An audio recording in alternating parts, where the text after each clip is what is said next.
Assalamualaikum guys. So macam mana? F1 nya pengisian ni untuk tuan-tuan dan puan tak ada dekat sekolah Dekat sekolah rendah tak ada, sekolah menengah tak ada. Rasanya dekat sekolah-sekolah pondok tak ada kot. So agaknya pengisian F1 ni sebenarnya boleh buat silibus kat sekolah kan. Sebab apa? Sebab ramai manusia yang lahir kat muka bumi kan.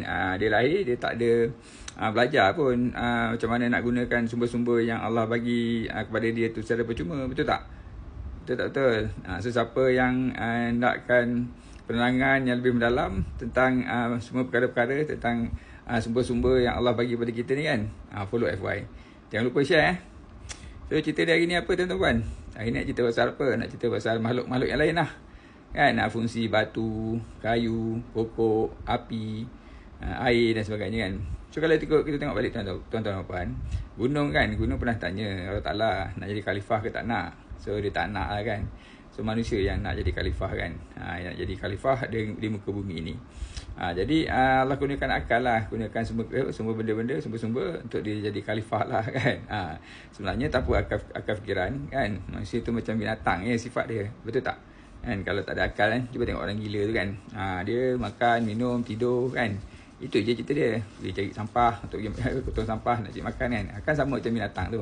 Sebab tidak digunakan akal fikiran. Pun begitu orang gila tu dapat masuk syurga lah. Pasal apa? Pasal Allah tak gunakan dia akal fikiran. Tu kehidupan dia macam binatang lah, scavenger kan. Macam binatang. Tu cerita dia tuan-tuan.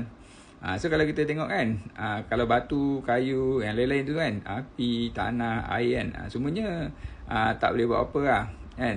Dia ikut je perintah Allah. Kecuali kalau Allah kata buat apa perintahkan untuk sebaliknya, dia akan buat lah.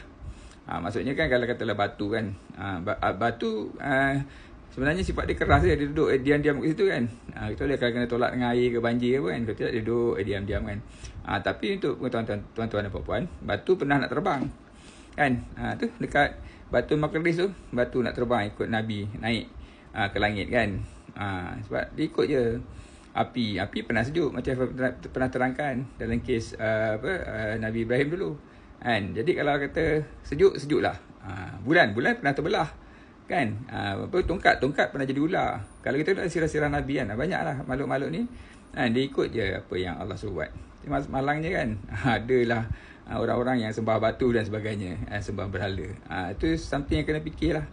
Alright tuan-tuan, itu saja. Assalamualaikum. Bye.